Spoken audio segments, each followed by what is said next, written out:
Third class பாதாங்கீர் சாப்பிட்டாச்சு. 36 பஸ்கி தான் போட முடிஞ்சது. உயிரை போயிடும் போது இருக்கு. 38 500 501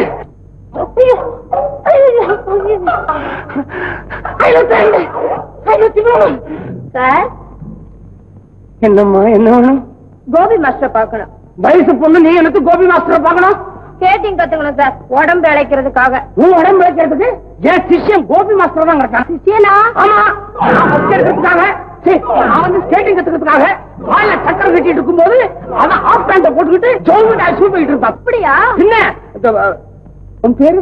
லதா. எதுக்கு கூப்பிடுத்தான்? லதா மறைஞ்ச மாமேதர் இருக்காரே தரூர் கான். மறைஞ்சுட்டாரா? மறையிலையா? மறைஞ்சும் மறையாம தலைமறைவா தெரியுறாரே தரூர் கான். அவருடைய சிஷ்யன் தான். அவரு என்னுடைய குரு. அவர் ஒரு பெரிய அண்டார்னா அவர் சிஷ்யன் நான் ஒரு சொம்பு. என் சிஷ்யன் கோபி இருக்கானே ஒரு சாதாரண லோட்டா. அப்படின்னா கோபியோட பிரமாதமா நீங்க தான் ஸ்கேட்டிங் பண்ணுவீங்களா? இவங்களுக்கெல்லாம் இப்பதானே தெரியும். எனக்கு சின்ன வயசுலயே தெரியுமே பெரிய ஸ்கேட்டிங் ஆளா வருவேன். எப்படி? எங்க அப்பா அம்மா அப்பவே சொல்லுவாங்களே, பையன் ஒரு இடத்துல நிக்க மாட்டான்றான், கால்ல சக்கரை தான் போல் இருக்குன்னு. கால்ல சக்கரமா? கால்ல தான் சக்கரம், கையில சக்கரை இருந்தா அது நான் இல்ல மகாவிஷ்ணு. மண்ட பின்னால மஞ்சளா தெரியும். நீங்களே எனக்கு ஸ்கேட்டிங் கத்து கொடுக்கீங்களா சார்? கத்து கொடுங்களேன் சார். ஓ மன்னிச்சிருங்க சார்.